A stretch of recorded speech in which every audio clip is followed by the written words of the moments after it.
How's it going, everyone? Hope your week is going very smoothly. One more day until that magnificent weekend. Today was my 11th day in a row, so tomorrow is my last one, finally. So I can have some downtime and maybe have a bit more time to do a few more of these vids. Today, I thought I'd come along and do something that I don't do very often, but I figured because I had so many parcels show up over the last few days, it would be rude not to do a massive unboxing video. So what I've got here are 6 parcels. That's right, 6. Which I will open just on camera. I'm going to try and do this all in one take. If I royally fuck up, I apologise, but I'm going to have to just go through with it because I want this to be as authentic as possible. I've also got a kind of smaller parcel here. I've of course scribbled my name and address off there just so you don't fucking send me bombs and Coldplay CDs. But yeah, I'm basically just going to tear into these fucking things. I don't know what's in most of these because I haven't kept kind of track of what's dispatched and what's where. I've just been constantly working through basically, so this is going to be a mystery to me as well. So yeah, what I'll do is I'll try and describe each album just a little bit. I'm not going to go into too much detail. I'll try and kind of save that for another day. But I'll go through the aesthetics, and the packaging and all that stuff as I go along. But yeah, if this looks like it's going to be a ridiculously long video, I'll probably break this into 2 parts. But we'll just see how we go. I'll let you know by the time I kind of make that decision. But yeah, what we've got going on in the background. No jewel case today. This is Greek thrash metal band Biocancer with their, I think this was their sophomore full-length album entitled Tormenting the Innocent. So if you're not familiar with these guys, they play a very kind of modern style of kind of crossover thrash metal. So if you like bands like Municipal Waste, for example, if you couldn't kind of tell by the logo there, or Toxic Holocaust, bands like that, then you'll really dig these. They probably float around more in the kind of Toxic Holocaust realm, mainly because of the high, shrilled vocals that you'll be able to hear throughout. There's some ridiculous riffing on this thing. There's lots of kind of classic thrash yells that kind of back up the main vocal style, which I really, really dig. It gives it a really punky feel, real kind of classic thrash feel as well. I don't know what happened to these guys. I'm hoping they come out with a new album at some point, because this one came out in 2015. And yeah, I've been keeping a close eye on them, kind of from their first album, Ear Pierce and Thrash, up to this one, and then yeah, they just kind of disappeared. But yeah, check that out. Biocancer doesn't get mentioned enough for my liking. Tormenting the Innocent. Okay, first parcel. Again, I haven't thought of any kind of chatter to go alongside this, so you're just going to have to watch me struggle my ass into these records. But yeah, so I've ordered quite a lot recently. I'd been doing quite a bit of overtime and stuff, so my pay was quite nice, so I thought I'd treat myself, you know, because I don't do that very often. Yeah, I basically thought I would just get a few records that, like, I've seen pop up, and I got a few that perhaps I'd been wanting to get for a little while, and finally got round to it. But yeah, I went pretty apeshit here. So the first one, this came from a record label based out of London, actually. They're both a distro and a record label, Crypt of the Wizard. But yeah, this thing, I saw them put this on their shop, must have been last week. They were pretty sharpish with their postage. But yeah, I just had to grab this fucking thing. I didn't realise this got a pressing, to be honest, or at least a repressing. But yeah, I'm very pleased I spotted it. This is Mystic Charm, with their debut full-length album, I believe, entitled Shadows of the Unknown. So if you're not familiar with this band, they are basically a traditional death doom band based out of the Netherlands. So the thing that drew me into this album first time I heard it was the guitar tone. They've got a very kind of, if you like the band Asphyx, and not just because they're from the Netherlands, they've got almost exactly the same guitar tone as what Asphyx used on The Rack and Last One on Earth. Very kind of buzzing and sawing, but not in a sort of crunchy kind of HM2 manner. It's just got a really, really unique feel to it. Despite being quite slow all the way through, the drumming's splendid. There's lots of kind of 16th note bass kicks and things like that, just making it sound a bit more complex and busy than if it was just kind of keeping the tempo. The vocals for Death Doom are very unusual. They're kind of higher register, mid to higher register, which gives it a kind of really wicked feeling. This thing sounds so evil, so brooding, and like it doesn't want to kind of do anything but cause malice towards you and just maim you in whatever way possible. The production is perfect. It kind of gives it a sparse feel, but it's very atmospheric. Very, very cool. I love this fucking thing. That's Mystic Charm with Shadows of the Unknown. Front cover there shows like a mountain or a rock or something in the water with some like branches falling in and the moon in the background. Very nice. Back cover there, you got the track listing and a picture of the band with another picture of the moon and whatnot. This was put out through Nuclear War Now Productions, which again, did not see that coming. I'll try not to get sellotape and stuff everywhere as I'm doing this. And yeah, this record came on this very nice sort of blue with black marble smoke, whatever you want to call it. Very, very cool, I should say, if I can get my fucking words out. So yeah, that was the first one. I've got to say I was expecting that one just because it was from within the UK, so no, not too surprising that one came along quite quickly. Yeah, go check that out. Mystic Charm, Shadows of the Unknown. Oh dear. Okay, next one, we've got this beefy boy right here. So without further ado, I'll start chopping into it. You can appreciate some of those fucking ferocious riffs in the background. Yeah, this is... Biocancer's a band that just... I think I just checked them out on a whim. I think I saw them on YouTube or something. I checked out their first album, Mere Pierce and Thrash, and I was instantly hooked by that kind of... Those shriek vocals mainly. It's just got such an evil feeling to it. But yeah, then then obviously the guitar riffs just come in and fucking shred your ears. Oh my god, this is terrible. Hopefully, if I accidentally slit my wrists with this knife, nobody uploads the video, because I will be incredibly embarrassed if I bleed out on camera. Holy shit, this is packaged well.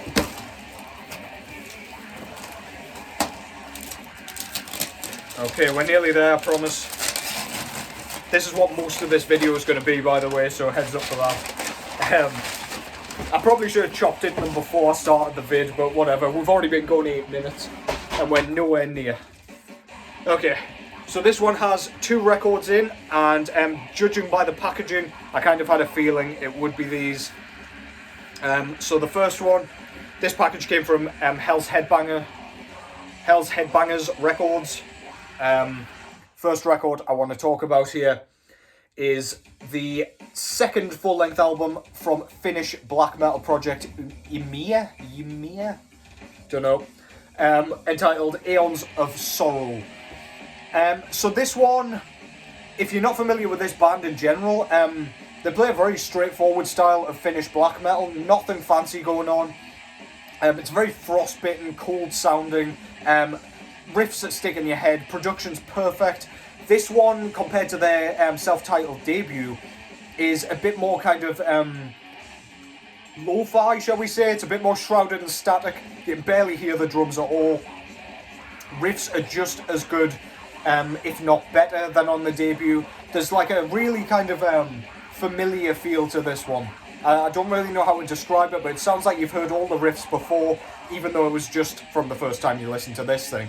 So yeah, great stuff. I'll not talk too much about the albums because it's taken me way too long to chop into each of the packages by the looks of it. So yeah, front cover, it's got like a frosty woodland with a few kind of wraith-like figures looming about. Very, very cool. Back cover there, you've got a kind of bearded, wizardy looking guy with the track listing and some very fancy ass font there. Very cool. This was put out through Werewolf Records. And this came on a very, very cool kind of ice blue and clear sort of merge. I don't have a record that looks quite like that in my collection, so that's really, really fucking cool. Goes perfectly with the artwork, which of course I love. So yeah, that's the first one of this parcel. I've got one other. What am I doing? You can tell I'm tired. You're just gonna have to bear with me here. I'm gonna be absolutely fumbling my way through this, but never mind. So yeah, first one, Ymir with Aeons of Sorrow, second full-length album. Great, great stuff. And the second album from this package is another one that I actually reviewed on my blog. This is Blood Chalice with the Blasphemous Psalms of Cannibalism. So if you couldn't kind of glean from the artwork and the album title there, this is kind of bestial black metal done absolutely splendidly. Ferocious riffs, really chunky guitar sound, evil sounding vocals. They sound so infernal and so just uncomfortable. It sounds like they're coming out of the pits of hell. Some of the fucking catchiest riffs on here. If you like things like Archgoat and stuff like that, Weregoat even as well, then you will enjoy this. If you like your black metal to be truly on the kind of crunchy side, the kind of stuff that makes you want to jump out of a window head first without the window even being open, that is exactly the type of stuff this is. Front cover there shows a kind of naked woman that appears to have pulled a baby out of herself and she's now eating it, so that's gross. And then in the background you've got what looks like Behemoth in the background there with their kind of horned masks and stuff, but yeah, basically carrying out a sermon or something while they watch her carry out whatever horrid ritual that is. Yeah, absolutely disgusting. Back cover, very simple, just the track listing. Absolutely great stuff though. I haven't seen this one spoken about very much. Both of these records came out last year, and I loved both of them. I enjoyed this one way more than I thought I was going to, and yeah, you should really think about going to check that out. That's Blood Chalice with the Blasphemous Psalms of Cannibalism. I'll show you the disc quickly because it looks sick. Came on this kind of gold with black splatter. As I keep saying, there's been a lot of gold with black splatter going around recently, and all of them have looked awesome, so I'm hoping they've kind of sorted that shit out, because gold vinyl's never been my favourite. But yeah, great stuff. There we go. Dear me. This is going to be like atrocious to watch back, so God knows what it'll be like for you guys watching, but anyway. Next up, we've got this one. I have... Oh, no, we're Masako and Ojo Records, so I do know who we are. But I think I've made a couple of orders to Masako and Ojo recently, so this could be one of two. This feels like a single LP, so I'm going to assume I know what we've got in here.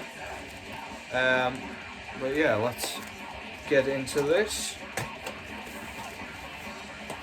Masako and Ojo is a record label that I frequent quite often, mainly because they're in the UK, but they have such a great distro and arguably an even better kind of catalogue of bands. So yeah, I regularly order from them. yeah, so what we've got here is an album that I don't really know why it took me so long to get this one. It kind of sold out before I got round to it last year. I gave it a very, very kind of raving review. God, I can't get my words out. I gave it a raving review, and for good reason. I've loved this every single time I've heard it since, and I finally got it in my hands. This is Deva? Yeah, we'll go with that. With their debut full-length album entitled Through Sheer Will and Black Magic. So these guys play a style of black and thrash that is just so face-meltingly kind of invigorating that you just want to kind of start mosh pits in your front room. It's absolutely insane. It's blistering. The vocal performance is absolutely just nasty. Very kind of raspy shrills. The solo work on here is ridiculous. It feels so technical all the way through. The riffs are kind of focused on thrash metal structurally. However, the sound is very deeply rooted in black metal, so you get a very nice balance between both different styles there. Yeah, I can't say enough good things about this thing. This is a band that is going places if they manage to keep up the quality of this and their debut EP. Yeah, this is fucking fantastic. This came out through $20 Spin, by the way. So yeah, if you haven't checked that out, go and check it out if that sounds like it would be up your street. Front cover's just a load of nasty demonic shit with loads of dragons and Lovecraftian stuff and whoever this little guy is. Yeah, serpents and just stuff you don't really want to see coming out the sky, to be honest. So yeah, very cool. Love that artwork. Back cover, you've got their awesome logo, which I'm pleased they didn't just slap on the front of that awesome cover with the track listing there, and of course the logo for the mighty $20 Spin. This one is not a coloured record. I wasn't sure what colour this was going to turn up on, but yeah, just standard black vinyl, which is fine by me, suits me down to the ground. So yeah, that's Deva with Through Sheer Will and Black Magic. Okay, what we've got next, I have no idea. Okay, we're going Crypt of the Wizard again, apparently. So yeah, I'm going to fight my way into this one as well. There's quite an eclectic mix of albums here. There's not really anything that sounds similar to one another so far. So yeah, we'll keep it going. I've got 2 left after this one, so I think we should be okay for time. And then I've got that little kind of mailer parcel as well to have a look at. I don't really know if you are interested in the kind of merch side of it, which is more what that one is, but yeah, I thought I might as well just throw it in with this kind of mammoth-sized haul, as it were. Holy shit, I'm doing a horrible... Is it me, right? Or do these things just not work? They just fucking fall to bits, make me look a dumbass on my own goddamn YouTube channel. Yeah, we need to fucking banish these. I much prefer the ones with the like red tape that you can just pull around where you can open it like a pack of biscuits or something. But anyway, yeah, I'll quit my fucking nonsense ramblings. So this is another album that came out last year. I saw it pop up on the Crypt of the Wizard website, Crypt of the Wizard, sorry, and I had to grab it. This ended up on my year-end list last year, and I just never got around to ordering it until now. This is an international band, comprised of a band member out of Cenotaph, so out of France, and our main guy out of Cosmic Church from Finland.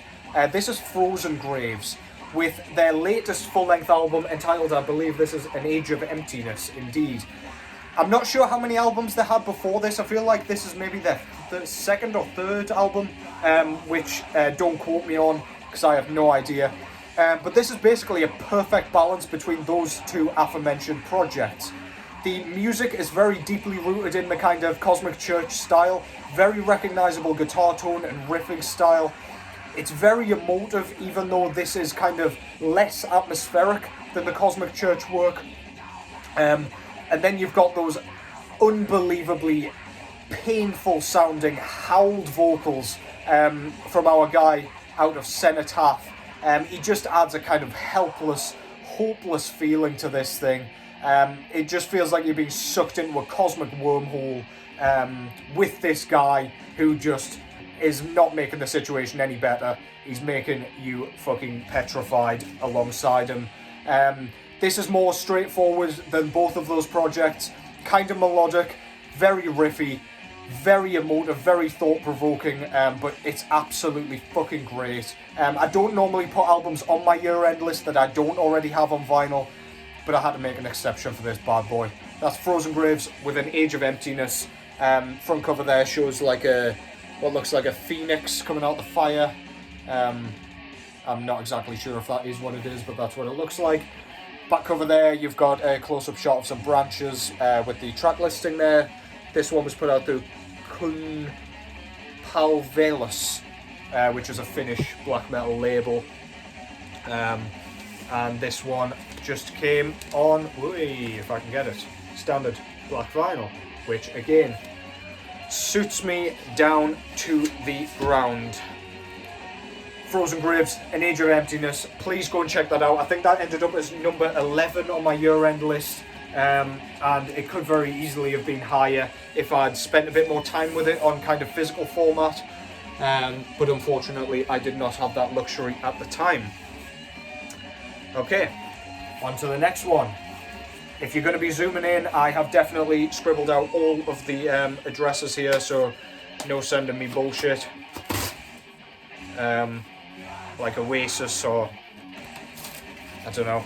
I struggle to think of worse bands than Oasis and Coldplay, so we'll just keep going with that.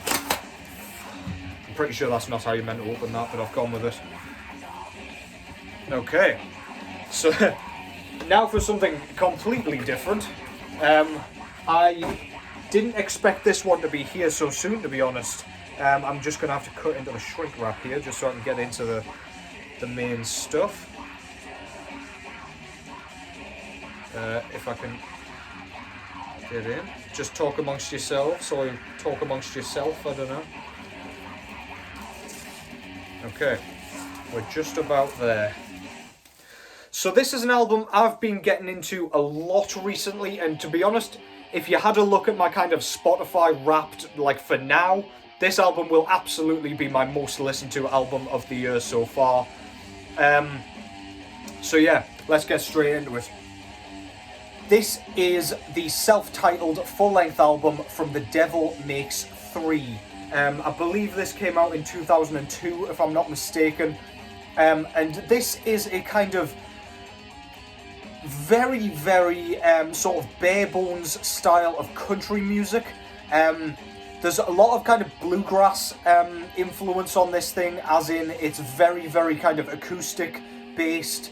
There are no drums here, nothing electric. There's just like a stand-up bass, 2 acoustic guitars, and then just the vocals. They each do a little bit of singing. This is a 3-piece band, by the way. These guys and girl, are based out of California. The music itself and the songwriting itself is absolutely splendid, so catchy, so well written, and they are one of those bands that manage to kind of capture both sadness and the kind of upbeat kind of party atmosphere at the same time. They tackle kind of alcoholism, relationships ending, trolling bars for women, and all the kind of typical country stuff. But then you've got themes of like depression and the kind of more challenging things that kind of country music does tend to tackle as well. I honestly cannot say enough good things about this thing. Yeah, it just deserves all the praise in the world, in my opinion. The songwriting is just where it's at. Some really kind of twiddly, fiddly acoustic work, which I really love, especially on the final track, Ocean's Cold, which is like a live track. But yeah, there's some really neat kind of acoustic picking on that thing, and it just gets me every goddamn time. Please check this out. Devil Makes 3, Bare Bones album cover. Love the red. Back cover there, you've got like loads of little pictures that go with each track that's listed there. You've of course got your Jack Daniels picture as well. And this one came on a very nice kind of like milky clear, I guess. It's not very clear at all, it almost looks blue. But yeah, beautiful, kind of icy clear, I don't know. But yeah, love that, very cool. It was either that or blue vinyl, and I didn't think the blue vinyl would go particularly well with the artwork, so yeah. Love this shit. If you like things like Amigo the Devil, Cold to Wall, any of those kind of darker sounding country musicians, please go and check this out. It's probably going to end up in your collection before long. Yeah, go and check it out. I absolutely love that thing. I could talk about that for half an hour in itself, but I will refrain. And just like that, we're on to our last record of the vid. If I can fucking get into it, here we go. Okay. Now, I wasn't sure if this had already turned up or if it was going to turn up towards the end of the week. I've spoken about this before on this channel already, and yeah, I didn't really kind of praise it, to be honest, which I kind of feel bad for now, to be honest. But yeah, what this is Spider God with their kind of debut full-length album entitled Black Renditions. But this is not really a full-length album as much as a covers album. This is a covers album consisting of things like Britney Spears, No Doubt, Christina Aguilera, I believe, Whitney Houston. It's all those kind of classic pop artists that you kind of first think of, but done in the melodic black metal style of Spider God.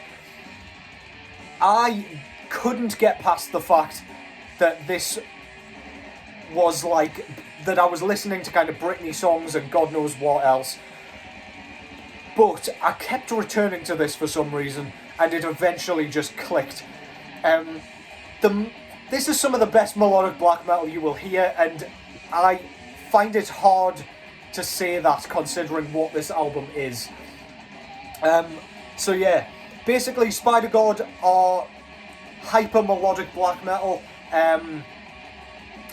The sort of every track here is run by the lead guitars, so that the vocals sort of sound like they're being sung. So every chorus here, it sounds like he's kind of moving up and down with his voice and kind of changing the tone and things like that to go with the chorus, which he is to an extent. But the melodic leads that kind of go with his voice just make it sound like he's kind of hitting these high notes.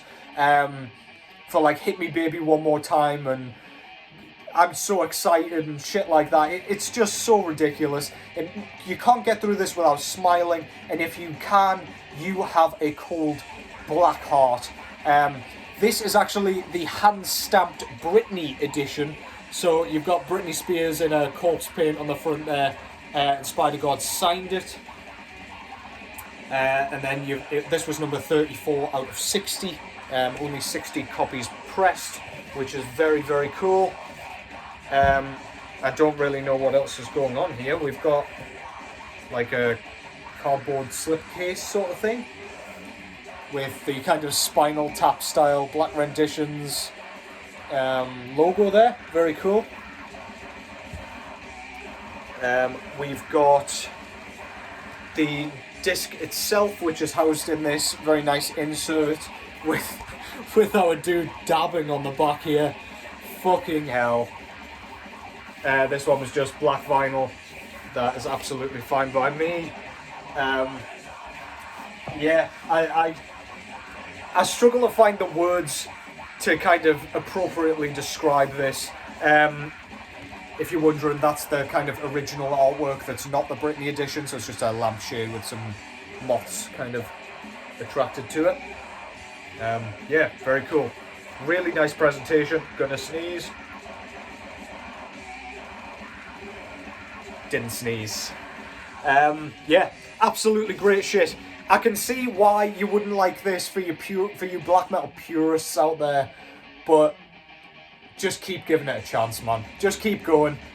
It will eventually find you, or you will find something in here to enjoy. It's just party black metal. It's fucking great. I love everything Spider God's doing at present, and yeah, long may they continue.